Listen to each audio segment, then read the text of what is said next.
swing of the right leg, and we're underway. Here we go. You know what time the game starts? All right, here we go, fellas. Let's have a little fun today. Is anybody else tired, or is it just me? I got some advice for y'all. Take 2 weeks off, then quit. From the goal line to 5 to 10 to 15. Through a hole to the 20, to the 30, outside to the 40. He may be gone. Midfield to the 40, the 30, the 25, 20, the 10, 5. Touchdown for Desmond Howard.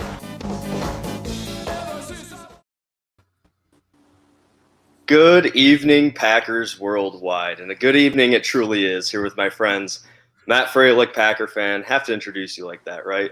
Drew Mawold, Vikings fan, fellow South Dakotan. Cheers to you, sir.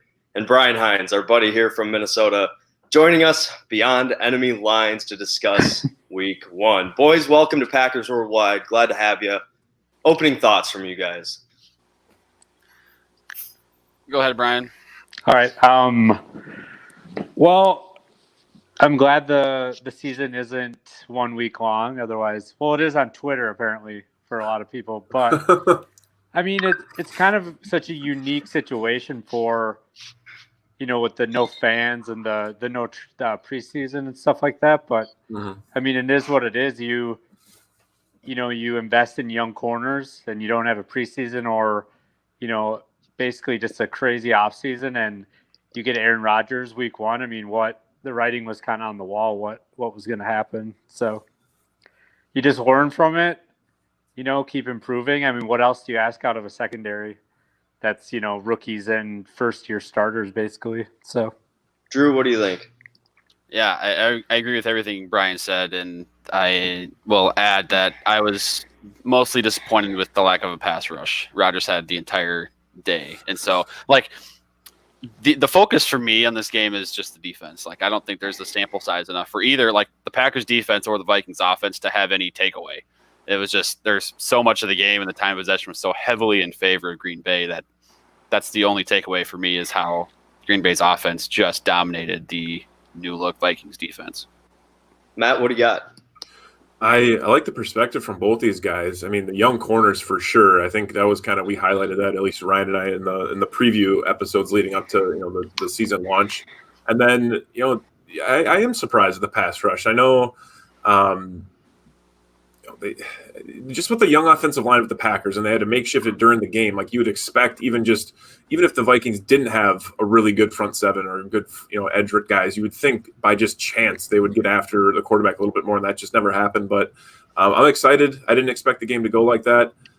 It started off pretty disconcerting. A lot of flashbacks from last year, especially the NFC Championship game with the lack of run defense. We'll talk more about that throughout this live stream here, but I appreciate you guys coming on, and I'm excited to talk Vikings. I'm just going to preface, really, Vikings fans, to me, if any fans, as long as you're logical, it seems like you guys are, I think we're going to have a good time talking, so I'm excited for a good conversation.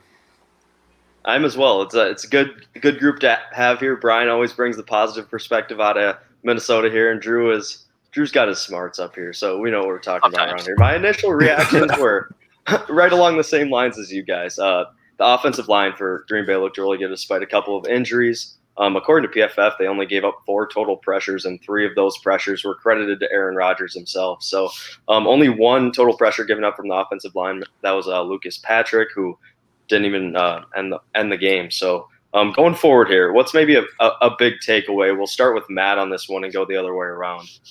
For sure. Big takeaway for offense was, I was excited. Excited would be an understatement to see what Matt LaFleur's offense would look like in year 2, maybe with getting some of his guys, with Josiah DeGuara, sticking with Tyler Ervin, and, just having a healthy, receiving core. Kind of, you knew who you're going to get, and they had some plethora at tight ends. But I was really, really excited to see them stretching the field more horizontal than vertical, just stretching to the sidelines, getting screen plays, quick out routes, the end around, which was becoming a staple in the Matt LaFleur offense in the the hierarchy. That's Sean McVay and the Shanahans that came before him. But really just within that too, just not utilizing Tyler Ervin as, oh, we see 32 out here, it's going to be an end around or it's going to be a fake. Now they're bringing in MVS a little bit more. Alan Lazard had the big one, and then obviously that huge block from DeGuara, which was incredible. I'm leaning a little bit more towards liking that third-round pick after that block by him. But just the dynamic of the offense, I was super, super excited to see that, and I think you're seeing how motivate Aaron Rodgers is a type of innovative offense. Defensively, hate to be the dark cloud. I kind of let off the show with it, but just that run game, the run defense. If this game's closer, I'm concerned that the Packers don't come out victorious. I mean, not being able to stop Madison or Dalvin Cook early on was a little concerning to me. Obviously, the game got a little out of hand, so they had to go to the passing game more. But there was some highlights on the defensive side. Young guys stepping up and making some plays, but room for improvement still. Biggest takeaway, Drew. What do you got? We're talking Packers. I'm going to talk Packers first. I just want to say Aaron Rodgers is still there. Like, there's been the talk of the decline and the zip on that ball to Adams in the corner of the end zone. You don't see that very often. So I could feel the heat off of that one from my place here in the Twin Cities. So I want to give him credit for that. My takeaway for I also wanted to add on the Packers defensive side, the Jair Alexander play. There's speculation about whether he did or did not just completely ignore his assignment to go after Kirk and get that safety. But whatever happened, Vikings had no chance, right? So credit to him. The slow developing play action pass from inside the 5, that's the risk you run. And so if Alexander is going to make that move, then all the power to him. Congrats on your safety, and we'll see you next time.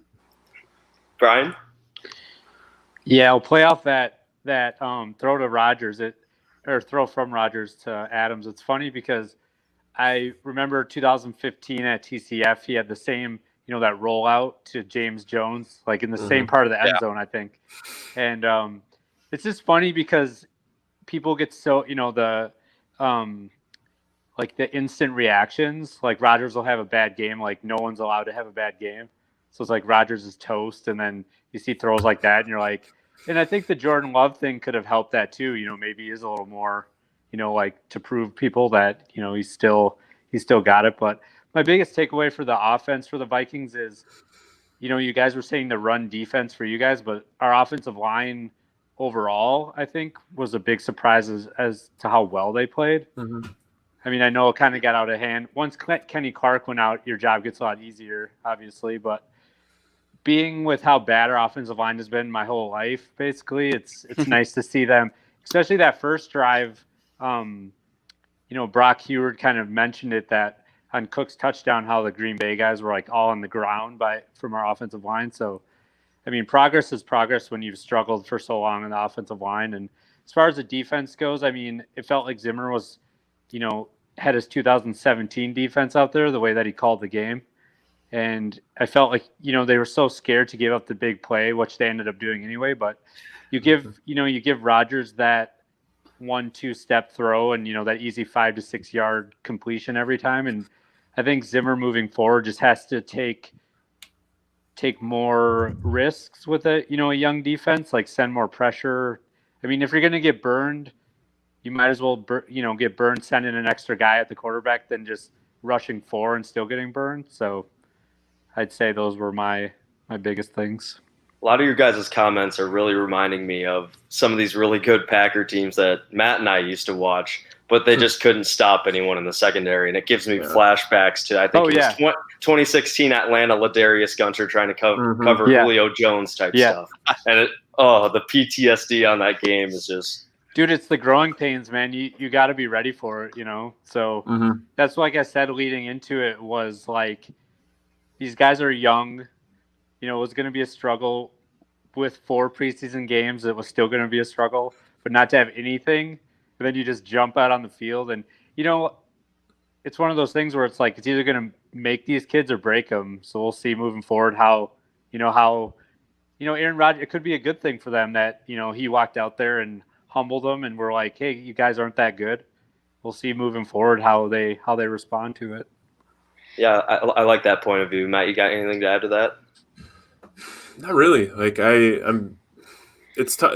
Like you guys said, though, it's tough to go out there with those young cornerbacks. But let's not discredit. Like, you still got Anthony Harris, who's I think very slept on. You still have Harrison Smith, who's one of my favorite safeties in the league and has been just solid this whole time. So it's not like they don't have defensive backfield at all. But to going up against guys like you mentioned, and we talked about this a ton, and everyone has, just with the no preseason, limited practice, to have a new guy come into the team, let alone a rookie, like it's just, and you got to go up against probably the best route runner in the league, and then the most consistent quarterback in the last decade that's still in the NFL. It's a tough go, but it's a good game. Well, let's move on to the PWW Turning Point. And there was a number of points in this game that really shifted momentum, but I'm going to just start off by saying that Jair safety completely changed the game. And like Drew says, he does that another time, and he might get totally torched for a 99-yarder. Like they were talking about today, and Paul Allen show, I'm sure you guys listen to that once in a while here in Minnesota, but 50% of the time Jair is going to get burned on that. So I'm sure they'll have a little bit of a talk on that in the locker room this week. But he got that one time, got right around the edge. I don't even think the running back saw him. But I think that play really changed the momentum in the game. Brian, we'll start with you. What's your turning point here? It's funny that whole, the fourth down stop at the goal line and then the safety, like that whole part of the game was crazy because it was like one way, the other, that momentum thing. But that was a big play, the 2 points. But I think, there's the idea of being aggressive there at the end of the half, down by 8. And then, Cousins makes that throw that Alexander, keeps it inside when you got to throw it outside on that play. But then, it's like Kirk made an awful decision, and it's like, do you really bring a cold offense out there and try to, they've been out there, 14 plays or 10 plays before that, it felt like. But I would say the safety, but then that pick and then, the deep ball touchdown was kind of, the Vikings did end up getting 3 there at the end of the half, but that INT, I think, was just kind of took the wind out of the sails, and followed by the touchdown. Well, we have Gary on the line here in the comment section saying the INT. Yeah, so, hey, he agrees with you there. But, Drew, what do you got? Yeah, that was exactly what I was going to say. The Vikings can sort of stop the bleeding. You'd go into half down, I think, 8, right? I think it would have been 15-7.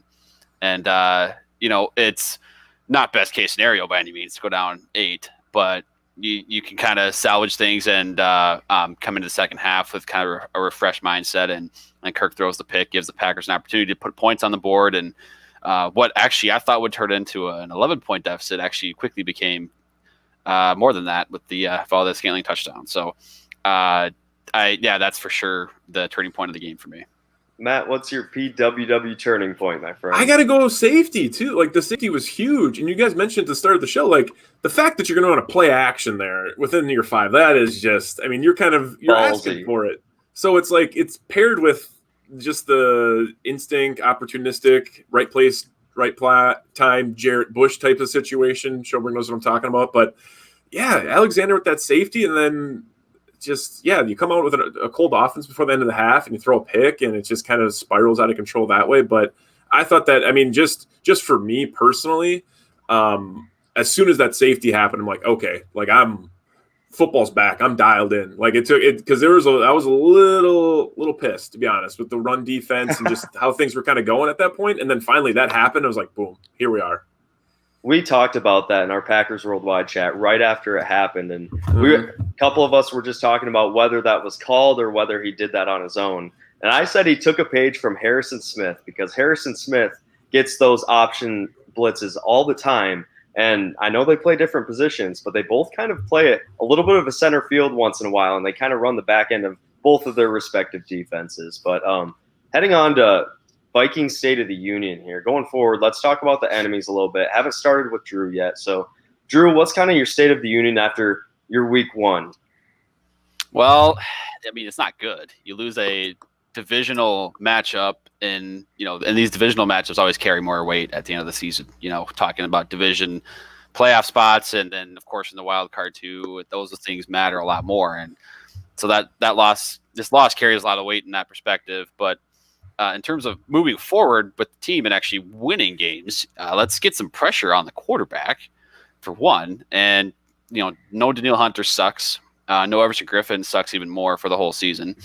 And, Efadio Denebo, Yannick Ngakoue, you kind of expected more out of those guys. Now Ngakoue's had like 14 practices maybe this year. I don't even think it's that much. So that, as he gets more acclimated to football again, maybe he can pick that up. But I think really this defense, I think the cornerbacks, the youth in the secondary, that's not going to change. That's just something the Vikings will have to live with. They'll have to be finding Band-Aids throughout the season to kind of cover that up. But I think it's going to stay this way, giving up 30, 40 points in games if they don't get a pass rush. So I think the way to kind of stop the bleeding there with that secondary is get a pass rush somehow. And I think, like Brian said earlier, maybe get more aggressive with blitzes, send more guys. But they do have a nice get-right game this week against Phillip Rivers, which should be, there's your turnover machine that you need to kind of turn things around. I like that perspective because I do think they're going to have to bring a little bit of pressure this week against Indianapolis. That offensive line, despite the rest of the roster, is really no joke. One of the top units in the league. I'm going to flip it over to Matt here, and we'll finish up with Brian with the Vikings perspective on their home state team. You want me to talk about my Vikings? Yeah, your Vikings State of the Union. If you got anything for us. So, really it's just cornerback play. And you talk about bringing more pressure, guys, but realistically, I don't think you can get that from your safeties. You're going to have those guys play up over the top. You don't want to put your young corners on an island. So you're going to hope that, I would imagine it's going to happen regardless. When Danielle Hunter comes back, they're going to have Yannick and him out there be able to get off the edge. And to get creative, you guys have a better perspective than I do. So I'll look towards Brian to maybe tell me when he gets his answer. But to me, sometimes you guys mentioned the 2017 defense. Sometimes I think Mike Zimmer just is too archaic with some of his stuff. And I don't know if that's just, you guys obviously have a better litmus test than I would, but I don't know if he gets exotic with his blitzes like Mike Pettin does, or, these other top defensive minds in the league. So I guess at this point, that's his stuff, right? He's supposed to be a defensive guy, and I just didn't see anything super creative. I really haven't in a long time from him. Brian, what do you got for your Minnesota State of the Union? Yeah, Zimmer is one of those guys that he reminds me of Norv Turner in a way. This is how I do things, and it's not going to change. Whether I get whooped or whether I, look like the smartest man on earth, it's going to do what I do. But, as far as the defense, like Drew said, what can you do besides get pressure? It all starts there. You could have the best defensive backfield, in the game, but if the guy has 8 seconds to throw, you're going to get torched regardless of who, and then add in being a rookie, young guys, it's not going to help at all. But yeah, I think what we have to do is, Zimmer's always we'll get it fixed, which just infuriates everybody on the fan base. But it is, at the end of the day, it's one game, and the people who didn't expect it to have growing pains in the second, what were you guessing that was going to happen?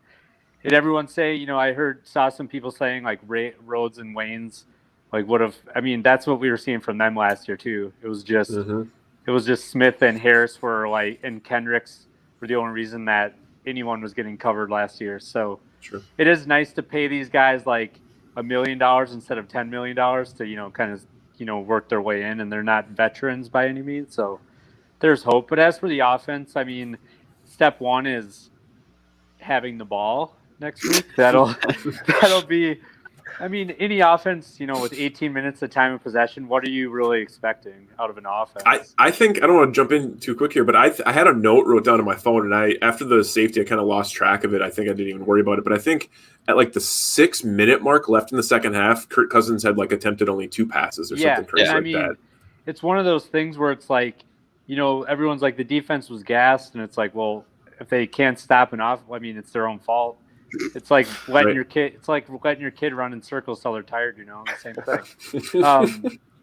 But yeah, in the offense, I don't really have any concerns over the offense besides, like Drew said, we don't really get a sample size of them because they weren't out there enough. I think what we did see was, Adam Thielen can still play. The running game can still be good. We just have to establish drives and not do 9-step drops from the 2-yard line, and we'll be okay. So going back to that Trey Waynes, Xavier Rhodes point there, Trey Waynes is out for the year for Cincinnati. Got a big contract. and a Xavier Rhodes secondary just gave up 19 of 20 to Gardner Minshew and made him look like Joe freaking Montana out on the field when Jacksonville's out here tanking and pull off the upset against the Colts. So I hate when people put so much into week 1, week 2, week 3. But for the Colts and the Vikings, 0-2 would be a lot different than 1-1 heading forward. Absolutely. Yeah. But moving on here, the biggest areas of improvement. I'm going to start off here with the Packers' run defense. There was not a whole lot of things I didn't like out of this game, but if there's one thing that you can nitpick, it's one, Kenny Clark going down, he might be the last guy you want to go down on this defensive group, considering how thin that group is, how bad the running defense has already proven to us last year it was, and Dalvin Cook had some holes that you could drive a freaking semi-truck through. Like they were no joke. And so if I got to nitpick something, it's the run defense yet again. We'll see what happens. I know both fan bases here are clamoring for Snacks Harrison. So Snacks, if you're listening to this, come to Green Bay. But yeah, Matt, what do you have here? Biggest improvement for the Packers? It's rundy. Like, and it's naive to think that it wouldn't have been established or been addressed during this offseason, right? And I mean, their way they addressed it was bringing in Trayvon Hester and then signing this Matt kid, 3 days before their first game? Like, whoa, like, fantastic. These guys are like, they're nothing. And to, naively of me to think that, all of a sudden that defensive line is going to get better, that run D is going to get better. I mean, I've said this a few times when Bowman and I were doing our preview episodes back in spring and summer. Like, there's a lot of good running offenses the Packers have to go up against. One of them being the Vikings again, November 1st, which we'll talk to later. Like, they're going to have to figure this shit out. Otherwise, they're not going to have a chance at advancing through the playoffs. So it's run D 100%. Brian, what do you have? I have one word, and that'll just be defense. That's all. I mean, it starts, besides, the usual suspects, Smith and Kendricks yesterday, it was like, did anyone, but again, week 1, I'm not putting a lot, we'll see. But the defense just has to, go get the quarterback, man. do your jobs. That's what, right? That's what they're there. Do your jobs, man. That's what you got to do. Yeah. Drew, what do you got for us? Yeah. First of all, I have a general football question, right? Like, so what's the deal with the 10-yard cushion on 3rd and 5 from the Vikings corners? Is there something I'm missing? Like, I don't know. Maybe I'm wrong. I don't know. Do you remember the Chiefs game last year with that last drive? And it was 4th down and 4th and 3, and they were 5 yards off the ball. It's like, what? I never had a premise of you need to be up there hitting them in the mouth. I'm just generally curious. I don't. Maybe no, I mean, it's funny you say that. I saw, I don't know, someone was quote retweeted a Henry Ruggs highlight from over last, I don't know, practice they had on Thursday or whatever it was. I don't remember what receiver it was, veteran receiver, but he basically said the reason you give that cushion is because you disrespect someone's speed. So it seems completely illogical. To your point, why would you line up so far? I mean, even give them 5s, you still have to make a break on, but 10, if it's a slant, it's a wrap. You're never going to have a chance at getting to that ball. So I have no idea, not a clue. I got to think it has to do. How many of Devontae Adams' receptions were an 8 or 10 yard out route? Half, not contested at all. If that, a lot of them were 2, 3, 4, 5 yards down the field. So, and they were just... that's a area of improvement, but more hey, maybe try this. I don't know. Right. And then, of course, getting to the quarterback is of course a priority as well. Mm-hmm. I feel that. So week 2 preview here. Like I said, I don't like to put, we got a comment, biggest improvement, the ball coming out of Rodgers' hands quickly and on target.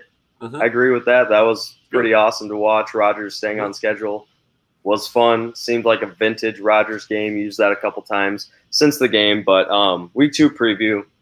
Don't like putting a lot of stock this early in the season, but 0-2 is a lot different than 1-1 for both teams heading into this that both had expectations to ultimately make the postseason. So we'll start with Brian. Indianapolis and Minnesota. Aren't you going to be at the game? I'm actually, I fly out Saturday, so Whoa. I'll be one of the 2,500 people in there. Well, make some noise. That's sweet. Dang, that's really cool. I'll do the 60-minute skull chant in there. The team will definitely hear. No, but anyway. Brutal. So I mean, the biggest thing for me is energy. I mean, our defensive coordinator said that today. Is like, with the no fans, like, you got to create your own.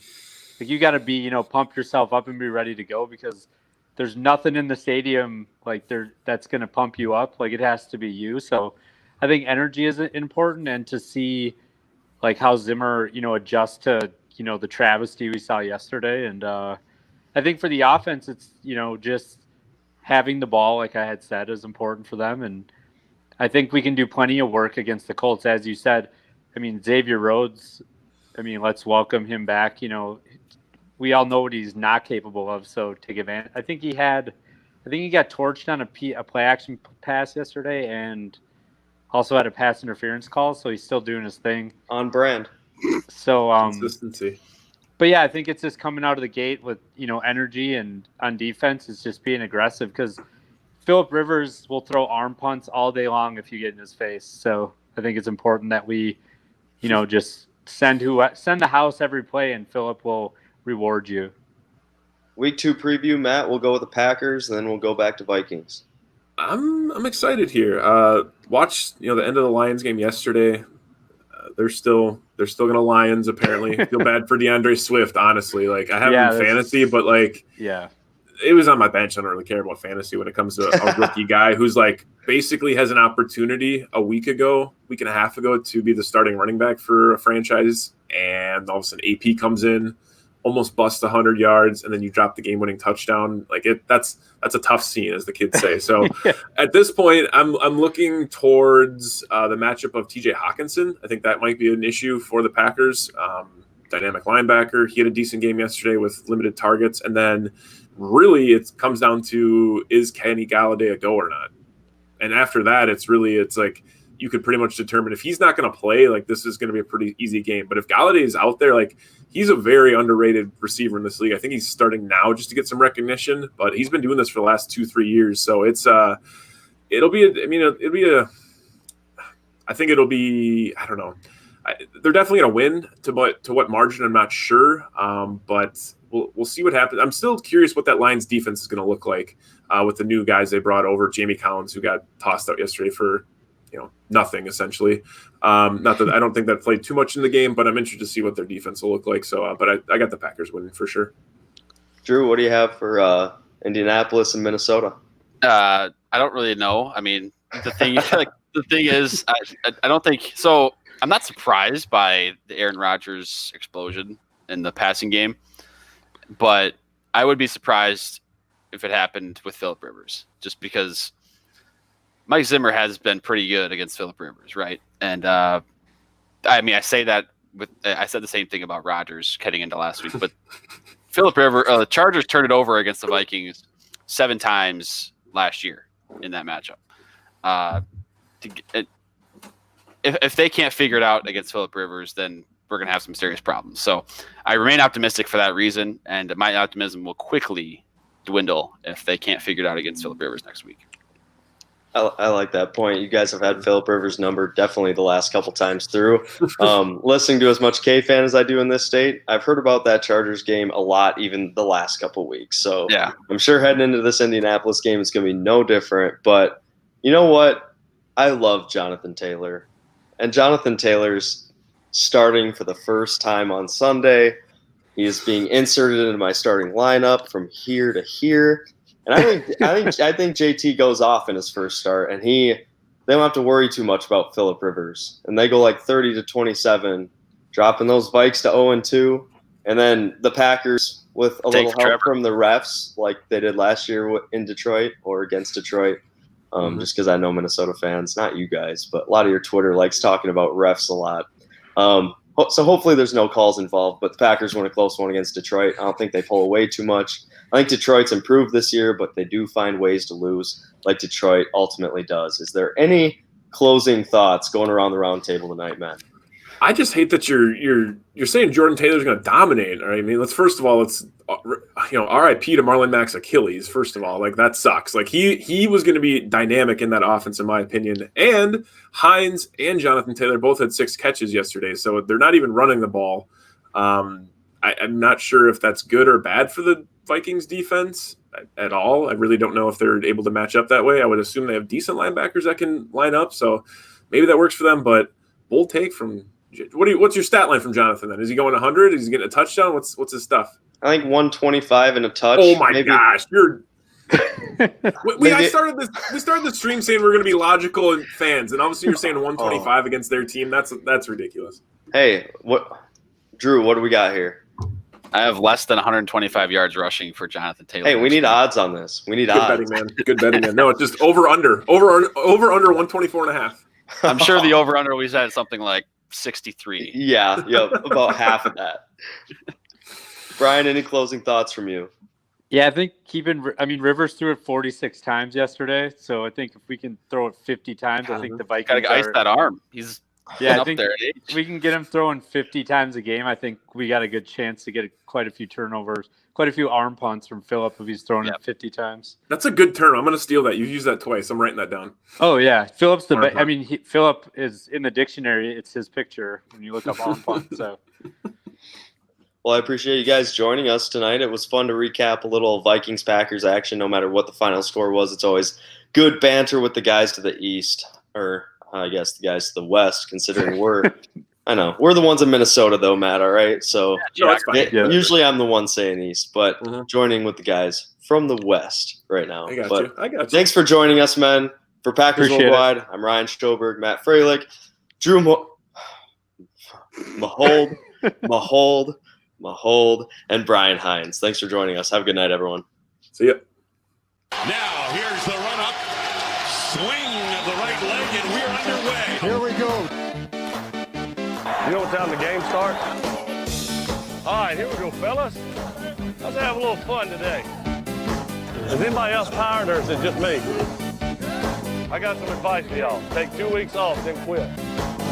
From the goal line to 5 to 10 to 15. Through a hole to the 20, to the 30, outside, to the 40. He may be gone. Midfield, to the 40,